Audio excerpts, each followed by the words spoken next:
Goose is to my left, but I'm not going to show you because it would fuck with the camera, which is very naked. delicately presented. Yeah. And she's not wearing any clothes. Slut. Wow. Please don't call my dog a slut. I'll call my dog whatever I want to call your dog. You can call your dog whatever you want to call your dog. And I do. I call it slut all the time. Okay, well, I don't think you should do that, and I retract my position. Well, sometimes she barks like a slut. What, can you do an impression of that for me? What does that sound like? That was not. I don't think that was accurate at all. Yeah, you should put a stop to it. I think bleep that out if you can, just to leave some. No, I think we should leave that right where it was. Didn't feel good about it. That's okay. I like your t-shirt. What's that say? Come, Daddy. It says "Come, Daddy." Everyone, it says "Come, Daddy." Yeah, I must be really pixelated then. It must be. It's a black t-shirt that says comedy on it, but with a big fat exclamation mark, so you know it's funny. Yeah. Well, you know, I don't know if I feel particularly funny today, so I thought I'll wear my t-shirt that says comedy on it to see if that does anything.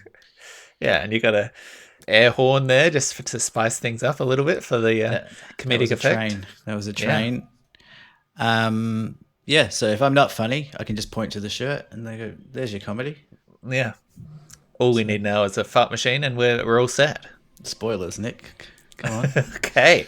Gosh, I thought you said you weren't funny today. I've got something planned. I need to fart. No. So, do you want me to say some things? Sure, yeah. No, ideally this would sort of be a two-person job. Just a quick update for you and the devoted deep fighters. Yeah, we still haven't worked out on a good... Yeah. Deep warriors? Deep warriors or warriors? Deep thinkers? Deep thinkers. Call in with what you want to be called. We'll call you whatever you want. We respect everyone's right to be called. Noun, yep. Yeah. So, mush plushies. Just to remind everyone, this thing. Okay. Remember this saga? Yep. Say hello. The dancing cactus. Hello. Say hello, Nick. Okay. All right. Shut up. So that's just been constant stream of laughs in the house. Yeah, I can see why with your comedy T-shirt and your dancing pop plant. It must be a real hoot. We are just hooting it up. It's a hootenanny in here. So you remember that I had that whole saga where they ripped me off blatantly. They got me on this plan. I don't know, subscription plan. Yeah. That was like $70 a month US. You know, it basically it's a scam. Reddit, you remember. Anyway, so I followed up with them. This is going back December. Yeah, followed up with them. Said, okay, you're obviously. I got it closed. I got my money refunded by Common Bank, but I never heard anything from them. And then early January, I did follow up with them and say, yeah, so you're just not going to reply to my emails. I had sent like 7 emails at that point. So that was like 3 months ago, right? And then... ish, yep. Well, okay. You said in January, which is last month, but yes. Well, I'm saying I started to send them emails early December, so it's a bit over 3 months. December to January. Hadn't heard... Basically, I had February, yeah. 2 months. Okay, well, didn't realize I was doing a podcast with Rain Man over here. With someone who can count to 3. Anyway, so 2 months then, we'll say 2 months. Hadn't heard from them. Then, last week, get an email from someone called Jamie saying, hey, thanks for writing for us and bringing this to our attention. We're sorry for the delay in response. When the order was placed, you had to manually check our terms of service, which constitutes agreeing to be enrolled in the VIP Rewards Club subscription. So this annoys me very much immediately because checking the manually checking the terms of service, yeah, which was classically pages and pages of fine print, yeah. With one, I checked it again because I tried to do this again because I want another one. No, that's a joke. He needs a friend. Yeah. No, you want to And see. You're irritated. You're like, okay, well, but did I check it and what did it look like? Let me go back. Yeah, I get it. so they send me this as like an explainer. I'm like, I'm not gonna acknowledge this. Then they sent me for the next 3 days. They sent me follow up emails twice a day saying, "Hey, can we just get a confirmation that you have received this response? Hey, can you please? We need to know if we can close this ticket. Can you?" They're starting to get on my case, and I was like, "This is you haven't heard from me for 2 months, and now Yeah, now you're you're like, asking me excuse for me." a reply. Yeah. So, so this, so I started to send them emails. Like you know, when you send an email and it's a particularly, you feel quite good about it. Like the kind of email Yeah. that you kind of, you actually start to kind of like It gives you a read back semi, just yeah. to, you're like, Yeah. oh yeah, that was good. So Yeah. this is not the one I was, particularly proud of, but I said this is my response to them. And I'm just reading this out because I just felt untethered. I felt free. I felt Yeah. unleashed. Vindicated. You're also like, it's cathartic, right? Yeah, it's so cathartic. And I've never sent an email like this, but let me read it out to you. It's not particularly well written. It's just the vibe, right? So this is my response. Is this a joke? It took you 2 months to respond to my. Oh, well, I got the maths right in the first instance there. It took you it took you 2 months to respond to my initial email after you blatantly robbed me, and now you have the nerve to say that because I've not responded back to you within 3 days, you are considering the case closed. That's hilarious. Here is my response. Go fuck yourself. You are crooks. You are thieves. Type Mush Plushies Reddit into Google. I dare you. You are an absolute sham. And the worst thing is, you already know that. My bank had already listed you as a scam e-commerce platform, which is the only reason I know you stole my money. Honestly, to whoever reads this, I'm sure you're just a lowly clerk in a small office, probably in China. Maybe you took this job because you needed the money. Maybe I'm talking to a bot.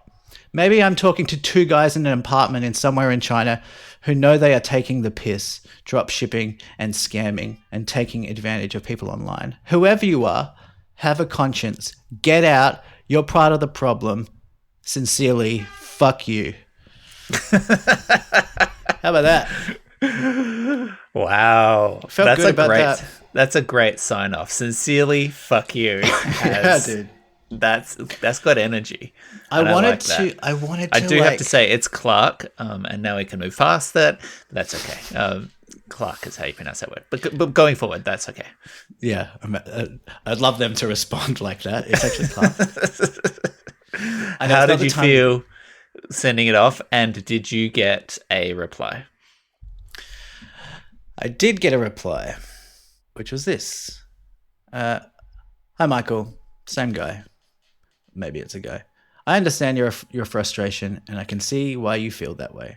It's important for businesses to be fair and transparent with their customers. If you have any specific concerns, I'd be happy to help you find the right way to address them. Kind regards, Jamie. Okay, so ChatGPT. I mean, Oh, man. yeah. I mean, I wanted to kind of level with, if it was a person, I wanted to kind of level with them and say, like, if it is just someone who is just there to make a couple of bucks, to pay for their uni, I want to be sympathetic to that, but also just be like, hey, man, like, just so you know, not doing a good thing here. Yeah. No, I respect that, but I also think it was that kind of email is not going to get a response where it's like, oh shit, you're totally right.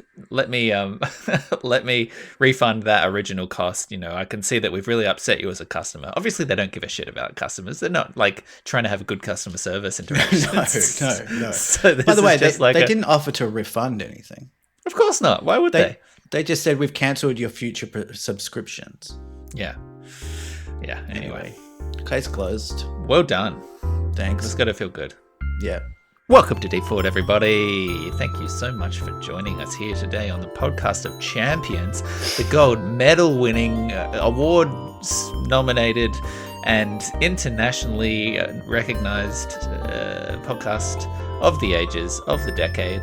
And I think we've got a pretty good chance of being podcast of the 2030s as well. Might win an Oscar. We Best are podcast. in the running for the best podcast. It's going to be awkward because if Conan has to give it to us, he's going to be like a little shitty it wasn't his. Yeah. Anyway, sitting through the internet with me this week, my friend Michael. Hello. All right. Comedy. And my name is Nick. Hello. Stealing Carl Hi, Nick, Pilkington's hi. catchphrase. Yeah. Maybe All his right. was like, all right. All right. I wonder what he's up to these days. Do you reckon he and Ricky are still friends? I watched an interview with him not too long ago and it didn't sound like it was very amicable. Who? Carl? Yeah. It sounded Oh. like he didn't get paid for a bunch of stuff. Not I don't know. surprised. Not surprised. That was the best podcast going, like, for a while. Well, do you remember it was an audiobook? That was the thing. Yeah. It was so early that they weren't even like released on an RSS feed. You had to buy them as an audiobook. Yeah. I mean, I think we both bought them because they had the Ricky Gervais guides to English and stuff. It was just the funniest thing I could ever listen to back in the day. Yeah. That would have been what, 2005? Yeah, 2005 to like 10, I think. They had a good run. Yeah. But like, imagine just basically being at the forefront of podcasting at the time and then just totally fizzling out quickly. Anyway, you've had obviously some excitement with that email saga. Pretty cathartic response, I'm sure. Plus, you still have the dancing cactus to brighten your day.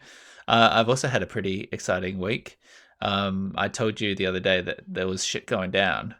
And Forgot about I have this. a story to tell you. Fuck a dingle do. All right, fuckaroo. So Let's go. This is all 100% true. This is really what happened.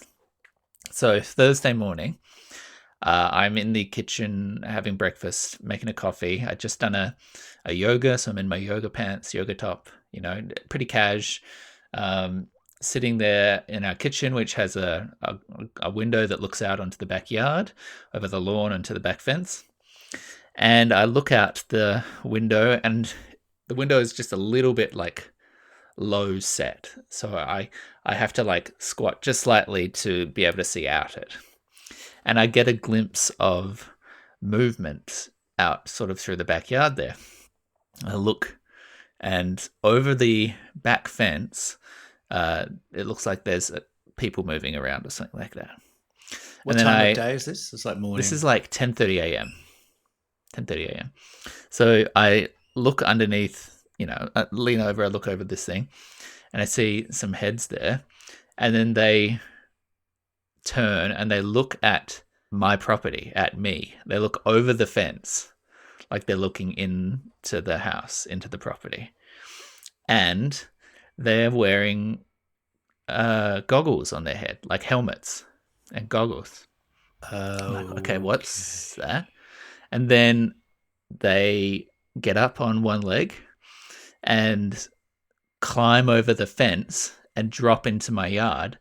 And they are in full tactical gear with assault rifles and pistols on their hips and bulletproof vests and radio headsets and like sniper scopes and like head helmet. SWAT. And two like SWAT people. I think over here they're called special forces or something. You think of them as star unit, I think, in Adelaide terms. Two special forces police people jump into my backyard, climb over the fence and jump onto the lawn. And I see this happen and I walk outside, and Goose is outside barking, and she sees them, and surprisingly effective guard dog. Like, she was not having it. She was yapping her head off, and I was like in the moment kind of proud. The dog's like bouncing around like yap, and these people jump over my fence and come up to me, literally holding assault rifles. And I'm like, and they're like, grab the dog, go inside, lock the door. Fuck. So I try and get Goose. One of them goes one direction around one side of the house. The other one turns and heads up onto the deck by our sliding doors.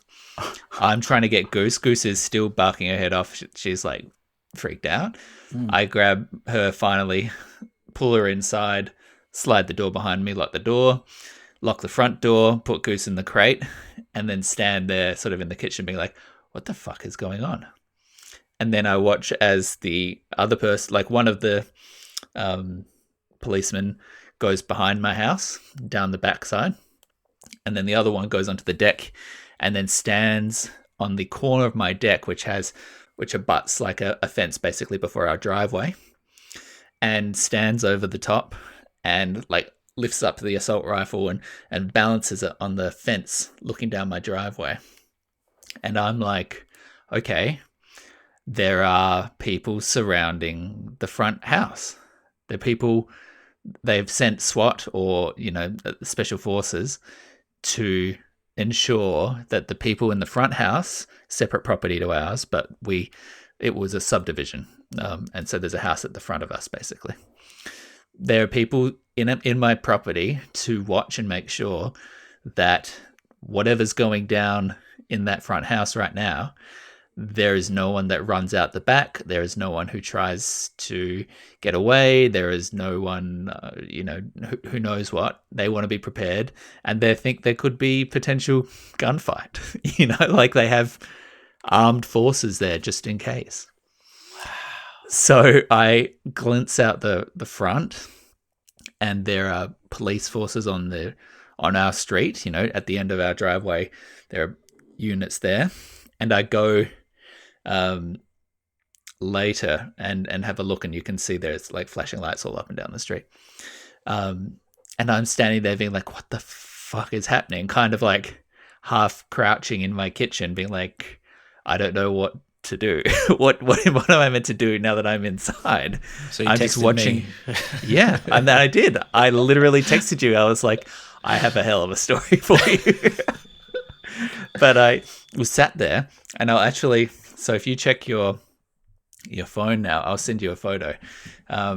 This is what I'm seeing outside my kitchen window, and I'll pop it in the chapter title for everyone listening at home. Fuck, that's awesome. That is so they're staring over the fence and watching what happens. So I'm standing there waiting. They're sort of standing there watching for probably a good 15, 30 minutes. And I'm just in the kitchen, like I was halfway through eating my toast. So I'm just like quietly eating my toast and like drinking my coffee and working out what the fuck to do. Wow. Goose is in her crate. And then after a while, I'm hearing voices and things from the house in front. And that's actually a woman there in that photo. The woman there is standing watching. And like for a while, she's sort of on it a bit more. And then after a while, it relaxes.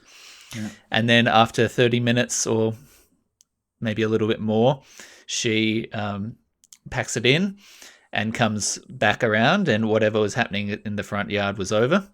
And she comes around the corner, and I'm still in my like yoga pants. and she's like, okay, you're all over. You're all good. I was like, what just happened? Any context? Any context whatsoever? And she's like, we're serving a search warrant on the house in front. I was like, right. For what? The drugs? So you sent armed units to cover the back exits? Like, that can only be drugs or gangs, right? Like, this terrorism? Isn't just like it seems unlikely to be that. I think it's probably more drugs. But they had no forewarning. They just dropped into my yard, and I just nearly shat myself in the morning when I'm having my coffee. And I was like, is there anything I should be worried about? And she was like, nah, you're right. I was like, chill okay, out, cool. Cool. And then she walked back to the fence to go back the way she came. I was like, oh, you can go out the front door if you want. Yeah. We have you can go out the door. That we have to. Yeah, just, most of the time people don't come in. We have to be as dramatic as possible. It's kind of part of the job. And she's like, oh, no, thanks. Our car's just there. She just goes straight through the fence. But like she climbs back over the fence again and drops over the other side. Hilarious. Which was a very hilarious end to it. But like, I was thinking, like, well, don't step on KC's plants. You know, Yeah. like what happens in this instance if like they break the fence or whatever? Like, Yeah. surely that's the most precarious way to enter a property. I get like stealth or whatever, but anyway, so that's my Stealth story would of be how. entering through the front door, invited, you know? Yeah, Please I come guess in. so. That's Yeah, more stealthy than. You know, yeah. I imagine it was a blah. It was sort of that sort of noise. Yeah. But yeah, that's just that, and then I felt so weird for the rest of the day. Like Yeah. it was It's like very you've been unsettling. invaded. You've been Yeah, invaded. Like even though it's like kind of being robbed. That's that eerie sense that someone's been in your house. yeah, You know, but I guess you know that consciously that they're doing it for the greater good, or you think. But then yeah. it's like, oh, someone. Wait, so you don't know what happened? No, they were executing a search warrant. So I don't know what came of that. You know, the police left. I think it's been quite quiet out there. So I don't know if they took someone as a result of what they found or whatever.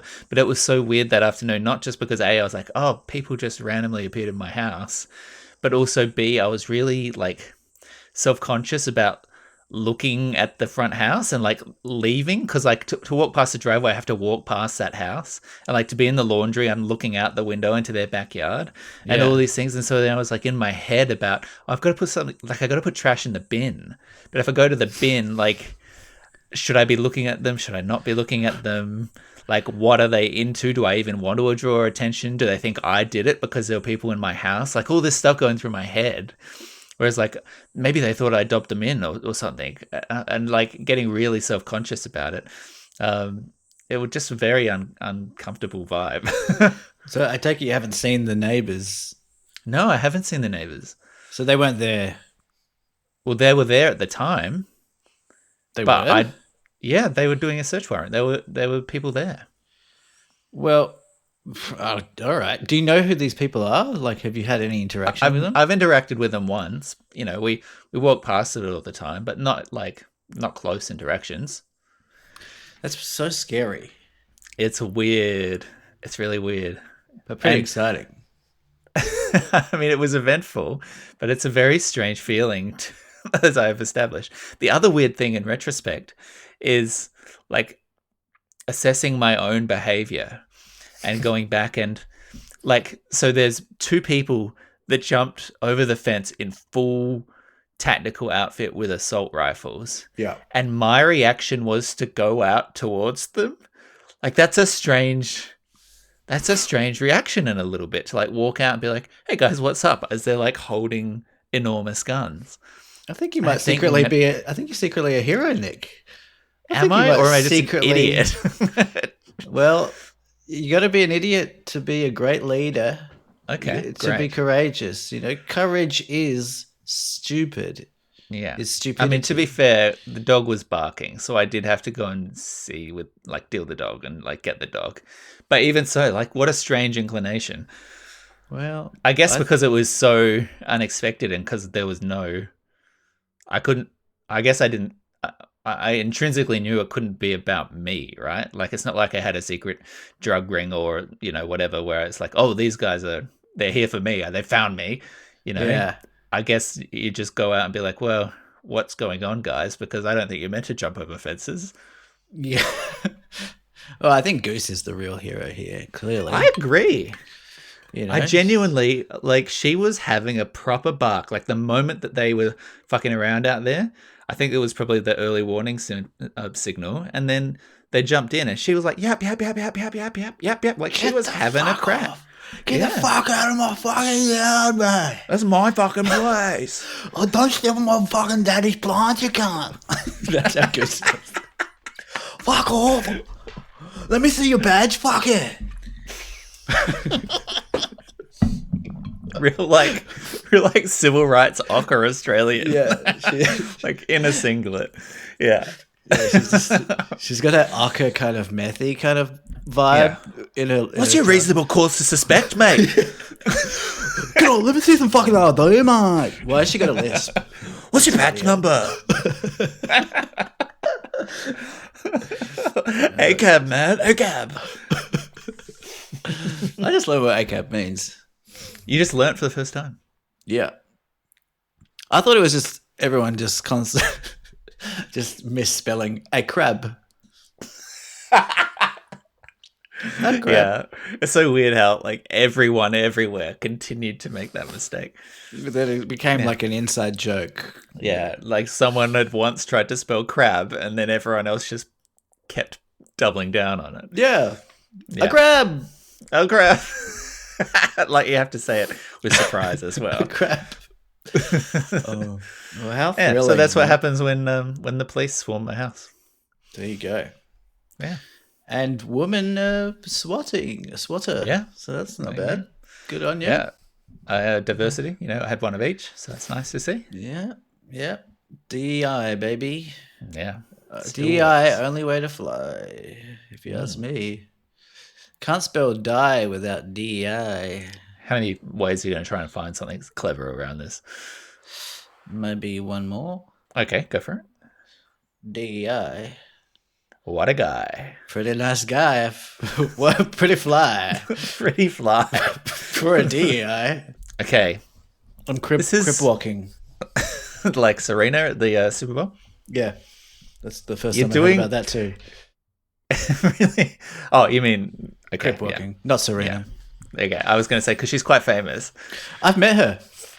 You've met her? Yeah, remember I gave her a tour of the zoo? Oh, shit. I do remember that. She did not like me. Well...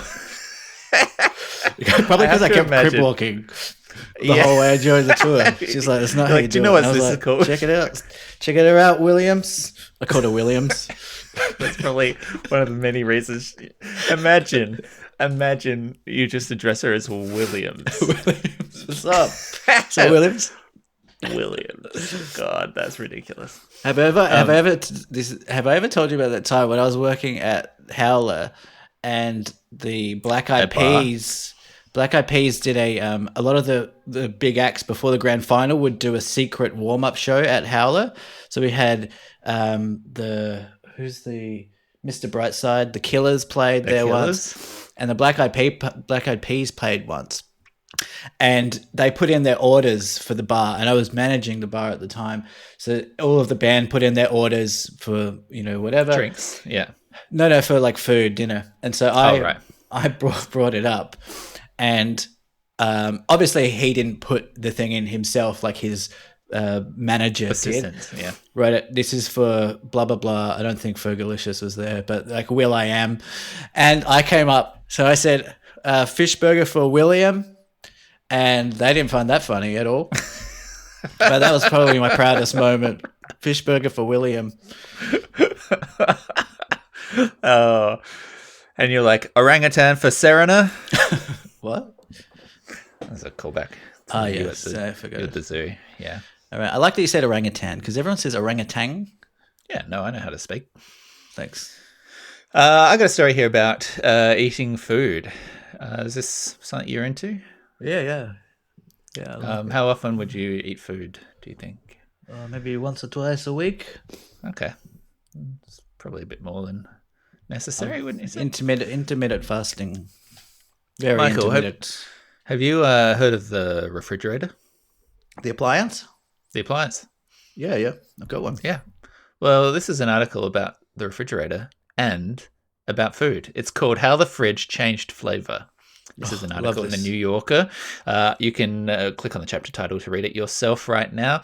It is about the way that refrigeration changed the food industry and food in particular. So I thought I would just read through a little bit of this, and we can talk through bits and break out and like have little group discussions. But I found this very interesting. Yeah. So, this was the most talked about meal in the United States. In the weeks leading up to the luncheon, its organizers received so many requests for seats that they switched the venue to one of Chicago's largest dining rooms. Newspapers across the country covered the guest list, which include the mayor and the health commissioner, at least one member of Congress, dozens of bureaucrats from Washington, New York, and beyond, and many of the nation's most distinguished agricultural scientists.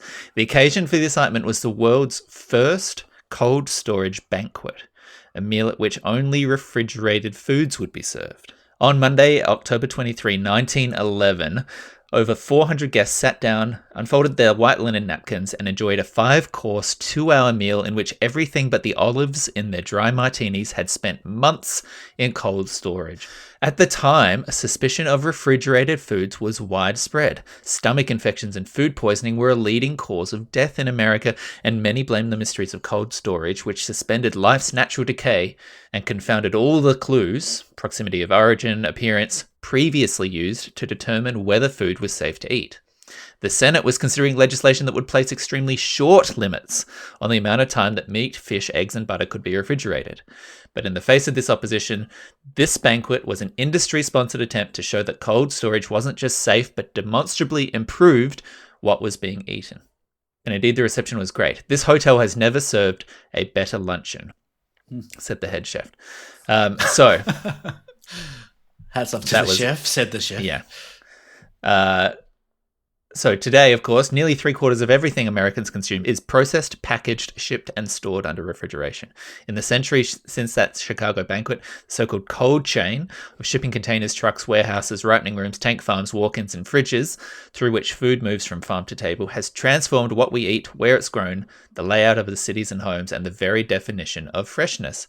But perhaps its most remarkable imprint can still be found in how our food actually tastes, for better and for worse. I'll do one more paragraph and then we can stop and talk for a second. So in 2010, an open data activist called Waldo Jakeith decided to make a cheeseburger from scratch using only agrarian methods. He and his wife had just built a home in the woods of Virginia where they raised chickens and tended to an extensive vegetable garden. Flushed with pride at his self-sufficiency, he outlined the steps required. Bake some buns, mince beef, make cheese, harvest lettuce, tomatoes, and onion.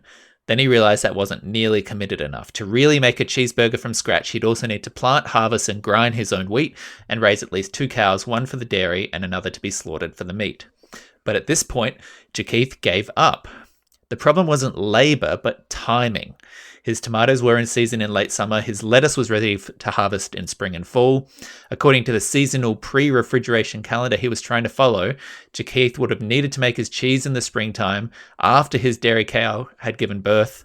Her calf would be slaughtered for the rennet and the milk intended to feed it repurposed. But the cow that provided his beef wouldn't be killed until autumn when the weather started to get cold.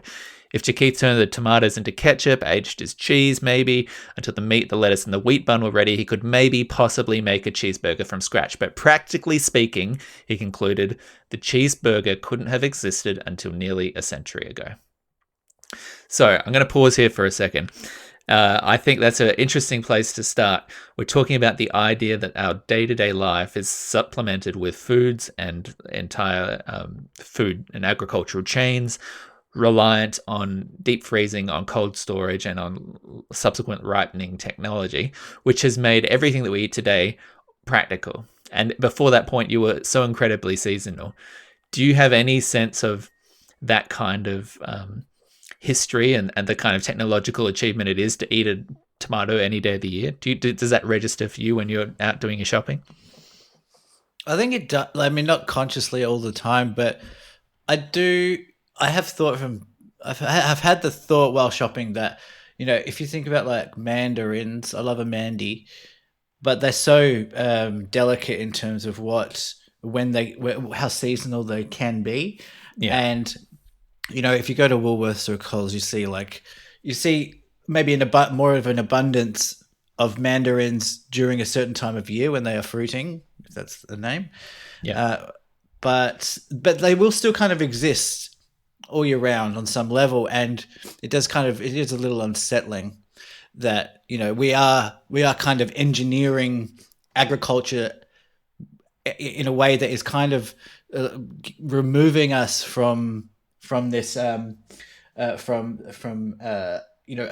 produce being something that exists within, you know, at the mercy of the seasons and the weather. Yeah. And it is interesting and even local geography, you know, like if I don't have a certain kind of terrain, I can't plant certain kind of, you know, crops and vegetables and things. That's right. And, you know, it's kind of interesting. I was actually you know, even just planning this wedding stuff, like the place that we're going to for our reception, it kind of prides itself on seasonal produce, and they can't even really tell us the menu, what the menu is going to be, because it's all seasonal, and which is a great thing. But I do find it funny in a way that it's we're kind of going back to this. I saw a broadsheet article of this restaurant that opened up in like one of the wineries that is just farm to table kind of Yeah, food. right. And I do find it funny that that is now like kind of the height of trendiness. It's true. That's a good And point. all we're doing is getting back to the Going 200 years basics. ago. Yeah. Exactly. Yeah. That's a very funny point. Yeah, that's totally true. And it is like the one of the fanciest restaurant here is a seafood restaurant, right? Where it's like whatever we caught that day is what we're going to serve you, and we can't tell you in advance, and we don't know what it is, but you can turn up and we'll just serve you. And now it's like you're that's totally kind right. of a That's gimmick. high It's quiz. almost a gimmick. Like Yeah. people love it, and it's obviously great. It's obviously the way we should be Yeah. doing it, but like just to have it as That's like, how humanity ate whoa, for that's like special, 40,000 yeah. years. Right. The other thing, that's- sorry, the other thing I was thinking No, about please. while you're saying that is that like, I remember when we went to Mongolia, Jen and I, it was like -20 outside, so we would literally buy food and leave it outside, in our hostel. And I guess for a lot of the planet, having refrigeration just be outside was always kind of a thing. I'm not sure really how that's tying into it, but I was just thinking about how the Inuits were kind of probably what they were refrigerating for ages before. Yeah, that's true. Yeah. It's an invention necessary for more temperate climates, but plenty of the world was able to make use of that for storage well before like electricity and everything came along. Yeah. Yeah, interesting. I'm going to keep reading a little bit more. The cheeseburger is just one of the many pleasures made possible by highly industrialized and refrigerated food systems. More obvious ones include pouring a cold beer at the end of the day, the clink of ice cubes in a soft drink or a cocktail, or licking an ice cream cone in the summer. These are all relatively new inventions because it wasn't until continual affordable supplies of ice in the late 19th century that the art of mixology was born, that you were able to make ice cream and that sort of thing. And although the ancient Chinese, Romans, and Persians all mixed snow or ice with fruit juice or dairy products to make chilled desserts, ice cream only became popular outside elite circles in the mid-1800s. I actually have a side path that we'll come back to here, talking about ice cream in particular, but we'll circle back to that. So this is an interesting little aside here, though. The opportunity to consume frosty drinks and desserts opened up an entirely new vocabulary of sensation. Some found the cold shocking at first. Quote, "Lord, how I have seen the people splutter when they've tasted them for the first time," a Yeah. London ice cream vendor recalled in 1851. One customer, a young Irish fellow, took a spoonful, stood statue still, and then, quote, roared out, "Jesus, I am kilt. The cold shivers is onto me." The earliest recorded description of brain freeze seems to have been published by a Scotsman travelling in Sicily in the 1770s. The victim was a British naval officer who took a big bite of ice cream at a formal dinner. Quote, "At first he only looked grave and blew up his cheeks to give it more room." Bryden wrote, "The violence of the cold soon getting the better of his patience, he began to tumble it about from side to side in his mouth, his eyes rushing out of water.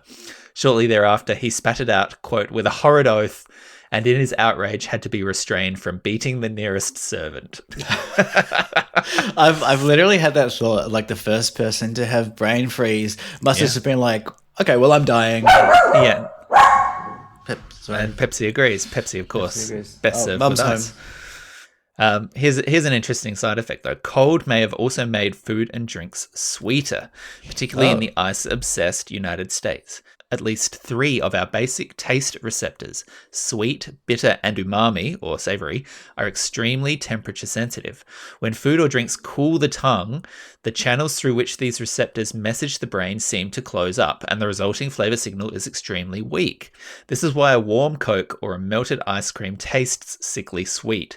Because they're intended to be consumed cold, they need to contain too much sugar in order to boost the signal and to register in our brains as sweet at all. Right. So washing down your food with ice water or a soft drink, as Americans often do, will have the same effect, a phenomenon that may explain why extra sugar finds its way into so many savory packaged foods, from hamburger buns to salad dressing. Everything has to be a little sweeter to taste right if your tongue is cold. Did you have any idea that flavor was affected by temperature like that? Well, I remember, you know what I'm thinking about now too is our cinema days where we had to change those syrup things, you know? Yeah. And Yeah. that's another interesting one because that goes through, that's not even refrigerated. It goes from a warm or a room temperature syrupy thing and then goes through pipes. Like, do you remember what that was? I mean, so it comes as a syrup, and then it needs to Yeah. be mixed with water, and it needs to be carbonated. So there was a carbonation sort of machine back there that would pump gas into it effectively to make it fizzy. So you had to connect up gas cylinders when it started to go flat, and you Yeah. also needed to fill up the syrup connectors when they started to go when they started to run out, because you would end up with Coke that was basically just bland, under Right. syruped, fizzy water. Yeah. And what was the refrigeration there? Well, what made it cold? It's like, I guess, the soda water. It was the compressor thing there. If you can picture that big like metal thing behind the office, that big square fridgy thing would, I guess, cycle. It was just a refrigerator effectively. It would cycle the Mm. liquid through all of its tubing and everything, and come out cold, Yeah. because we didn't serve ice. Yeah, I remember that. Um, Mm. yeah, but like when you drink a warm Coke, it does taste thicker. It tastes Yeah, it's thick for gross. some reason. I guess it is Yeah, the sucrose, yeah. and it's Um, so gross. nice. Thanks. I'll keep reading because I think there's just lots more interesting things here. So, refrigeration also enabled the creation of an entirely new culinary category, which was leftovers. So, Oh this was yes. only coined, this term, in the first, the early years of the 20th century. But before then, dinner scraps were fed to animals or added to a simmering stock pot. But then you had domestic fridges appear, inviting cooks to serve last night's meal, often embellished to seem new. Um, so this was a marketing thing pushed by Kelvinator, the leading fridge manufacturer, promising that a little bit of this and a bit of that, the leftover foods disappear and replaced by delightful combinations, well blended by the Kelvinator cold.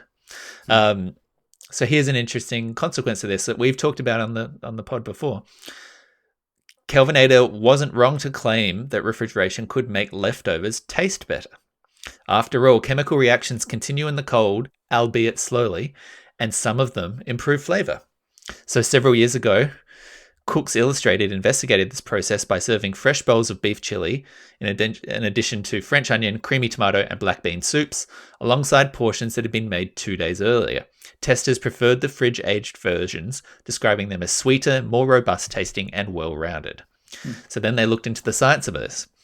And the magazine noted that while the soups are sitting in the fridge, the lactose in dairy had time to break down into glucose, as did some of the carbohydrates in the onion. In the chili, the meat's protein might have separated into amino acids, such as glutamate, which boosts savory notes. Researchers have likewise suggested that the collagen in meat, which is first released during cooking and then sets to a jelly in the fridge, melts to create a silky texture when a stew, lasagna, or chili is reheated. Curries fare well in the fridge because the flavor molecules in many spices are soluble in fat. The more time they have to disperse, the more evenly they'll be distributed. And water in a dish tends to soak into starch over time, so that the black beans in a refrigerated soup have more time to absorb the rich umami notes in the broth. So there is actual science and actual evidence that, cooking a lasagna, putting it in the fridge, taking it out the next day, does make it actually taste better. Same with a curry. Cold lasagna. Cold lasagna. 1989. Yeah. What was that again? What was it? 1999? Okay. I don't remember. So leftovers, good. Tastes Love good. pizza. Everyone loves a nice Yep, leftover leftover pizza. Yep. If reheated correctly, How do you reheat a pizza correctly? it's a hot debate topic in my house. So I don't like the microwave. I guess everyone thought the microwave was going to be the new refrigerator. I hate microwaves. Nothing's ever tasted good to me in a microwave. Thoughts? Really? Wait, we're not talking about pizza here. You're talking about anything. Yeah. Sorry. Wow. Okay. I I'm love a microwave. Anti-microwave. Well, it's never tasted good. It also doesn't. I've never had something microwaved, and there hasn't been a pocket of cold. or scalding hot. It's this impossible might to. be this might be user error. What? How do you do? How do you get an even distribution of heat? You've got to do it with a couple of minutes, take it out, stir it all around, and put it back in again. Ah, I can tell you are not the person no. to be, actually cooking with the microwave. You're just throwing it in there and you're pressing 7 minutes and then you're taking it out and being like, oh, the middle's still cold. I'm sorry, you have to put some work in. I'm not cooking. I'm not. I've seen people cook it. I mean, Lawrence. I'm not I talking mean, I'm not shit talking here. about Lauren's like, mum once cooked a roast in a microwave. no, she did not. A roast what? A chicken? A lamb. A roast lamb, microwaved roast lamb. Apparently, there's a setting on our particular microwave it's a roast setting. And it's not like a grill function. It's not like a multi-purpose. No, It's no, just it isn't. pure microwaved. She claims Oh it was my good. God. She claims it was good. I don't know. Oh my God. Yeah, but like if I've got leftovers, I'll heat it up in the saucepan. That's the only way to fly. It's not. You still have to stir it on the saucepan. You know how you don't just bung it in and then leave it there forever. But it feels like real food then, as opposed to just like I can't, And I know people can say, "Oh, yeah, you just set your you set your settings on the microwave to medium, and then do that." And I'm like, blah blah blah blah blah blah blah. Stop talking. I'll just put the pan on, put it to a low heat, simmer away, baby. Much easier. Gosh. Okay. Well. So. I mean, I'm not going so far as to advocate cooking a lamb roast in the microwave, but I will happily use it to reheat things and successfully do so without really concern. Yeah. Well, what about the cancer as well? Because they say that you can get cancer. Well, RFK Jr. says you can get cancer from microwave. There's possibly some. One more sort of takeaway here about refrigeration. What's the number one vegetable you shouldn't stick in a fridge, Michael? Oh, great question. Avocado? That's probably a fruit. That's a fruit. I'm including fruits here technically. It's you know what? It's on the border. This is great. No, I really want to nail this one down if I may. Yep. Carrots are fine. I've run into issues with lettuce. Yeah. You know what? I have real problems with herbs. With the spring onions, a bunch of spring onions. Yeah, they'll go a bit soggy. They'll get a bit gross. They'll get a bit wet. Very soggy, very quickly. That's not the one I'm talking about. I'm thinking about here in terms of flavor, the cost to flavor of refrigeration. Okay. Lettuce. Oh, there's no flavor anyway. There's no flavor in lettuce. All right. You're going to kick yourself. You're going to kick yourself. Shit. It's tomatoes. Tomato. There's tomatoes. Tomatoes absolutely cannot be kept in the fridge. They will destroy. Oh, don't hit yourself. Don't hit yourself, Michael. I'm kicking myself. I know, and I'm saying I just don't think that. I just don't think you've deserved it. I appreciate you're upset. No, don't do that. Don't. That's a great performance, actually. Your face looks really evocative. I don't know why I decided to just randomly commit to that. So that was your crime. I'm finished. Yeah, it was. Thank you. Anyway, right. So tomatoes, they suck in the fridge. The supermarket tomato is incredibly plastic and watery and hard and flavorless. They've all been refrigerated forever. They've all been picked early and then ripened later, gassed with ethylene specifically to force it to ripen. This means that it's made it possible to ship it all over the country because it's otherwise a very squishy fruit. So they pick them hard, they send it where they need to go, they ripen it, and then it can go onto shelves. But as a result, you just lose all of the flavor that could be there. So that has been the subject of many, many years worth of sequencing, breeding, like attempting to find a variant that holds on to the key flavors of tomato and can be refrigerated and packed and served months later and still actually have some taste to it. But even to this day, anyone who's ever grown a tomato at home versus bought a tomato from the shop it's night and day. So grow your own tomatoes, and if you do buy tomatoes at the supermarket, don't put them in the fridge. You will thank me later. Nick, can I just say, just while we were talking about food and flavors, yeah, I love cooking. I love cooking from my head to my toes. You shouldn't put your toes in as many foods as you do, but I love your enthusiasm. So I'll get more for that. What from your? From my head to my toes. Tomatoes. Oh, Tomatoes. It works better as a written thing. Maybe, yeah, you have to read it. I saw From it in my the head, kitchen once. tomatoes. Yeah, Tomatoes, right. yeah. Can I circle back just to one more direction here? Do you still got some food stamina in you here, Mikes? Circle, baby. This is an article in the National Geographic called "How Ice Cream Became a Prohibition-Era Craze." Like a little bit of history today, a little bit of food today. I'm loving this. This article is also in the chapter titles if you want it. Michael, I feel like you're giggling at something that I missed. I just said we all scream. Terrible. Okay. Here's a thought. Michael, what was America's favorite beverage during Prohibition? Heroin? Close. Really close. Cough syrup? You might guess like bathtub gin, homebrewed beer, anything like that. You'd be wrong. Their most popular beverage, water. Prohibition. This is a quote from 1922. Prohibition made the chocolate ice cream soda the national drink. Recalling decades of ice cream production, a ice cream manufacturer told the Wichita Beacon that the national ban on alcoholic beverages had brought a boom to his business, turning ice cream from a once-in-a-while delicacy to a decided habit among customers. This ice cream manufacturer wasn't alone. As Prohibition agents destroyed barrels of booze and bootleggers went underground, the United States turned to another addictive substance, ice cream.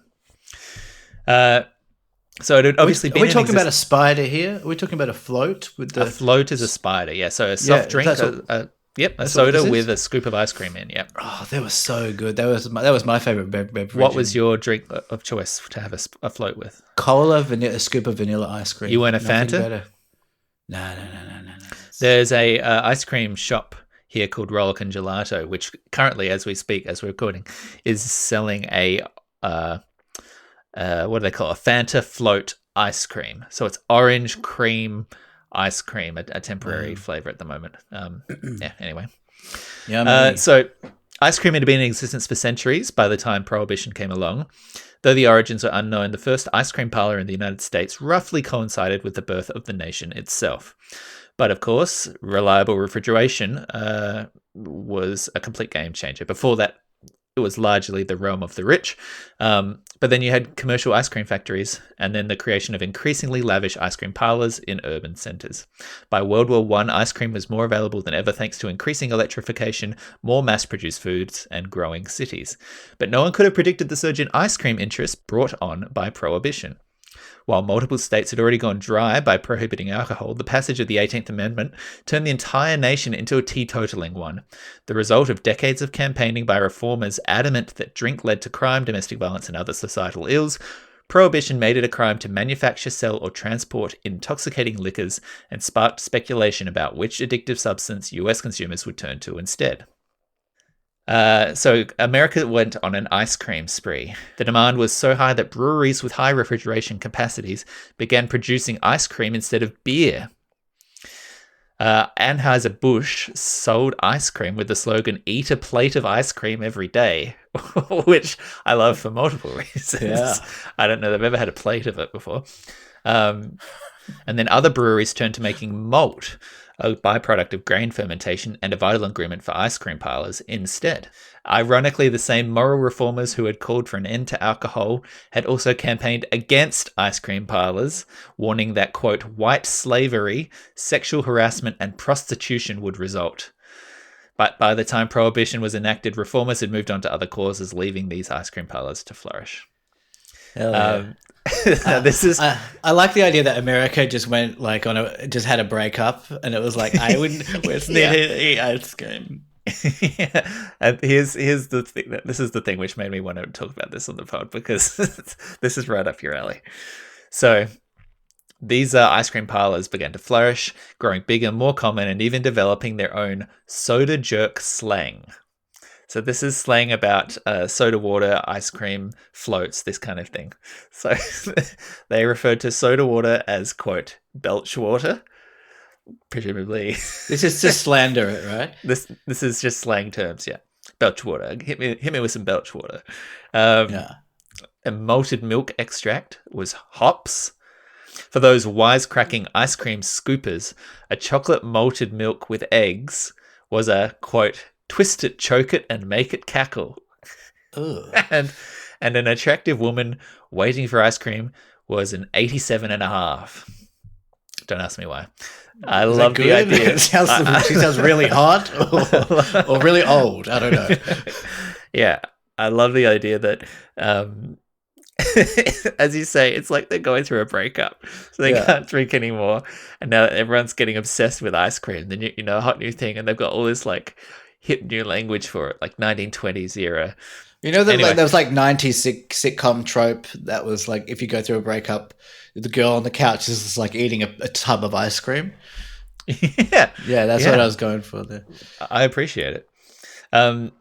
So here's the final sort of thing. So the biggest testament to the influence of prohibition on the popularity of ice cream is found within the US Navy, which had learned to love ice cream once alcohol was banned on ships in 1914.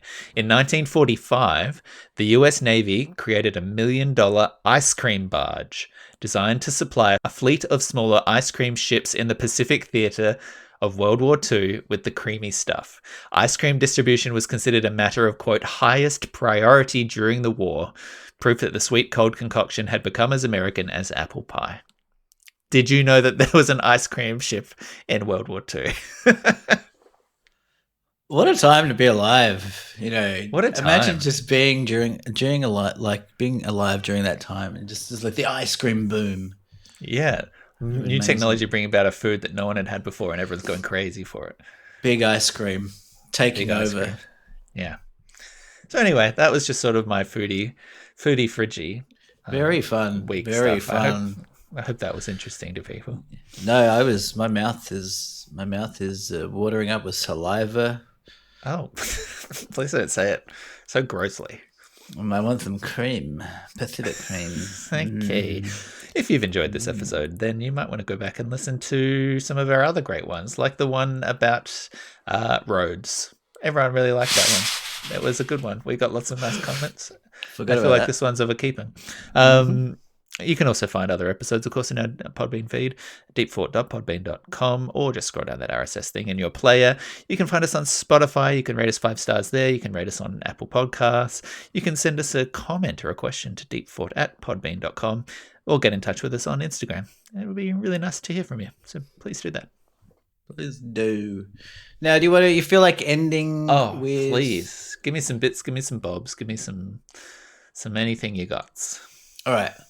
Real quick, yesterday I went to the pub. I had a pint of beer just with Lauren and Pepsi. Like to go to the pub during the day, get a lovely beer. Hot summer's day, do the quiz. Right? So Saturday quiz, had a couple of sips of beer, saw a wasp circling the rim of my beer. Didn't want to fuck with it. The wasp fuck with wasps. eventually just sinks into the beer. And I'm like, fuck. Wait, it went in, it had a drink, and it drowned. Well, kind of just the beer was quite fresh, so it still had a layer of quite thick cloud. It looked quite comfortable, honestly. Like it kind of looked like it was like, I'm just gonna take a nap, and it just kind of, and then it obviously drowned in there. And I was like, well, I don't know. So I went up to the bartender, and I was like, I don't really want to drink this now, but I mean, I don't know if I have cause to ask for a new beer. So I just said to the bartender, "Hey, can I have a spoon?" And he was like, "A spoon?" Because we were the only ones there. We didn't have any food. And I was like, a wasp has drowned in my beer. I got nothing from this guy. He just went, "Oh, okay, here's a spoon." And then he came back. That's on you. Well, I don't know. I don't know what to do in that. Do I ask? Did you bring it with you? It's not his fault that a wasp fell in my beer. Yeah, but it's not your fault either. Scooped it out, put it into the garden. No, you didn't. You didn't what? drink that. You didn't drink the beer, Of course I drank it. It's a fresh beer. It had a dead wasp in it. Honestly, I felt a bit clammy in the throat after. Yeah. I Yeah. I might be going to a cheeky That little is bit of the anaphylaxis. weirdest choice. Not sure. Michael, No, that's so weird. no regrets, dude. I was fine, and got an extra buzz. And you know you're what I mean? fuck off. Yeah, second time. Just for point to your t-shirt, please. that. You get it. But the annoying part was the bartender came back and he was like, "Oh, did you get it out?" And I was like, "Yeah, it's a bit wobbly over there." Nothing again. Struck out twice with this douche. No free beer. Just had a You bit should of have a. asked for it. There's such a weird. It's not for them. It's Let's not be his honest fault. here. Let's be honest here. You 100% would have preferred a new beer, right? You're complaining about it now to nobody. I would have, So yeah. you 100% wanted a free beer. I don't know You if it was should have fair to taken get it. one. I don't think it was fair. No, up to you. You can still ask for it. You can go in and be like, "Hey, so like a bug died in my beer in front of me. I don't suppose there's any chance that you would trail off," and then let him be like, "Yeah, okay, no worries." Do you know how many beers they pour into the fucking sink every day? Like, this costs this guy nothing. By the way, a venomous bug. Very venomous bug. Yeah. So- Like, not something you should drink afterwards, you psycho. Well, it was all fine. Yeah, just as I said, a bit closed off in the throat. So Yeah. But you do look real thick. Like, you look like you've been lifting, which is really cool. yeah, Like, you got that chunky throat, you know? yeah, I really got a pump on my traps immediately after. your tracks. That's what I call my track, so yeah. just a little entree there. Now, Oh, Nick, nom, nom, nom, I'm just nom, going to hit you with some weird news right now. Ooh. Play Jingle Me Daddy. In the news today from the Strange and Weird Fact File. Well, for decades, only crackpots and crazy people believed in UFOs. Deputies That's what I say thought the anyway. suspect told them he's been performing sex acts on animals since the That's what I told 1970s. about my close encounter with the Yeti. Totally true. A sticky situation at an airport in Tennessee after baggage was sprayed with rust. Turns out, the government had been taking them seriously all along. This is Deep Thought Weird News with Michael Zuberef-Sludge. All right. I've had this weird news for yonks. And by yonks, Okay, I so mean 3 weeks. Is it still topical? Oh, more than ever. More than ever. Okay? This one's really... This is maybe the most quintessential weird news we've ever had. Yes. Belchwater. Leave it Oh, in. damn it. Now I have to keep it in. Normally I just cut all that shit out. But I do have to now keep Belchwater in. Controversial study shows rats prefer jazz to classical music when on drugs. Okay. Yep, we're in the vicinity. Yeah. Now, just disclaimer here, this comes from, I'm not kidding, classicfm.com. Okay. So, I don't know what, it's a classical music station that is putting out articles looking like it's kind of slandering jazz as if jazz is its competitor, Yeah. which I love. Yeah. All right, so here we go. The research which shows rats' preference for jazz while under the influence of a certain substance was criticized. Okay, well, don't worry about that. Criticized by animal rights group. That's fine. Sorry, the first sentence you read was animal rights. I don't want that. I don't complaining want that to you be had to listen to jazz. Yeah, they were complaining that rats had to listen to jazz and not that they gave them cocaine. Yeah. Yeah, sure. Yeah. All right, here we go. Rats prefer the sound of silence to Beethoven and Miles Davis, except when they are on drugs. Then they prefer jazz. These are the results of a controversial study by Albany Medical College in which scientists exposed 36 rats to Fur Elise by Beethoven and 4... You say that so wrong. Go on. How do you pronounce it? For release. Fur Elise. For release. Fur Elise. Germifying it. Germination, and Fur, a brassy jazz standard by Miles Davis. The rats overwhelmingly preferred Beethoven to Davis, but they liked silence best of all.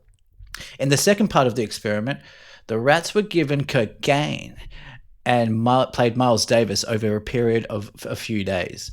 After that, the rodents preferred the jazz even after the drug was out of their system.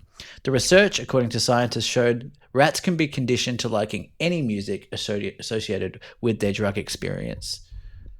Okay, so they're actually surprisingly open-minded. In the months after Albany Med's paper was published, it attracted criticism from groups opposing animal testing. The study made it to the top 10 list of most ridiculous research on animals compiled by In Defense of Animals, a Californian-based group that opposes animal experiments. Said Eric Kleinman, "We thought that this was particularly wasteful." A research director for Eric Kleinman, a research director. I don't know why. Where's he from? Hey, it's out from Albany. Who the fuck knows who that is? Who ranked Albany's Meds papers as the second worst for 2 music experiments on rats. Miles Davis and Beethoven with rats. I mean, come on. Albany Medical College defended the research, which was aimed at understanding whether music can evoke drug cravings in animals. According to the authors, the study demonstrated that rats can be conditioned to liking any music after its repeated association with a reward mechanism, in this case cocaine. The ultimate goal of this research is to find medications that can help diminish drug cravings in humans, said Jeffrey Gordon, a spokesperson for Albany Med. That's it, man. Like, come on. Doesn't get better than that. News. Doesn't get weirder than that. Doesn't get newsier than that. Quite frankly. You've ticked both of the columns when we're looking for in a story. Like, it is news and it is weird. So I appreciate that. I have spent that entire time ignoring you and just looking up how to pronounce Fur Elise. Nice. It is Fur. Fur. So I nailed it? Is that an apology? It is an apology, but you didn't say it like that, and neither did I. Fur. There's no y. It's oo as in cute. Or in Uber. Fur. Fur. Well. Anyway. Rats love jazz on cocaine. Sounds like they're conditioned to do so. Yeah. Well, maybe we've all been conditioned to like jazz. Yeah, maybe. People hate jazz. Jazz gets a bad rap. They do, and it's probably because of the people who play it, not the music itself. What's wrong with the people that play it? I don't see an issue. It is seen as pretentious, though, isn't it? It is seen as pretentious. I think it's definitely perceived as because it's not like hooky in a way that people can latch onto. I think like slow jazz people can get into, but I think when it's like the real like people just this is just for you. What you're doing here. Yeah. You're making it about you, you know. Yeah. Hey, good news about that asteroid. Downgraded today. Was it? I thought it got upgraded. Yeah. No, downgraded. We're back down to safety, baby. I actually 0.58% or something now. Is that right? Yeah. I saw a really great explainer from an astronomer. I was going to send it to you. Yeah, an astronomer talking about it as like a funnel of probabilities. Was it that guy? Potential, but if you've got that one on hand, I'd like to. I'm all about. I don't have that on hand. Yeah. Okay. Well, I'm not seeing anything that says it's going down. Yeah, I'll find it. Asteroid. What's the name of it? FY thingy? YR4. Okay, so calculations of the arc as of the 22nd of February find it has a 1 in 280 chance, 0.36% chance of impacting Earth in 2032. So downgraded from 3 point something down to 0.36. So good news for all of us still alive in 2032. Well, you look actively disappointed. You look genuinely upset by that. You look gutted. Why is that such bad news? I mean, it would solve a lot of my issues. Yeah, you've always hated Brisbane, and you were just really hoping that, if we're lucky. I don't know. Maybe there's some part of me that wanted it to hit. I don't know. Did you see the impact risk corridor, like the areas that were, in the line of it? Yeah. It's basically along the equator, sort of halfway Yeah. sort of from the tip of Mexico across the top of South America, through the guts of Africa, along the Horn, and into India. Those were the Yeah, we would have been the absolutely risk cities. absolutely We would have fine. been, yeah. Which is kind of, well, they actually, so the interesting part about this video, that I will send it to you. So this astronomer was kind of going through hypothetical scenarios, and he was saying, theoretically, let's say we know it's going to hit Mumbai. And the other interesting thing is, like, we probably would know, 2 or 3 or 4 years out. So we would have a lot of time to plan. So Yeah. 3 years old, 3 years out, we know it's definitely going to hit basically on Mumbai. How do we get all those people out? And the other interesting hypothetical was, if we can, which we know that we can, kind of affect its trajectory and kind of get it away. And maybe we can only affect it so much so that it's hitting kind of closer to China. But then China's like, well, we don't want this to hit us. They're going through all these political kind of hypotheticals, which is interesting. Yeah, and what's the risk of, like, if you send this thing up and, like, hit it and it goes wrong? Like, at what point then does it? Who's liable? liable? If you split it in two, are you then in hitting two different parts of the Earth? Are you right? What are the flow and consequences of intervention in that context? Yeah. It's interesting. Yeah. But what did you? I think I cut you off. No, I was just saying now that we don't have to worry about it, and that you seem upset. And don't worry, there'll be other asteroids coming to impact the Earth at some point in the future. Please just end it, please. I've had enough.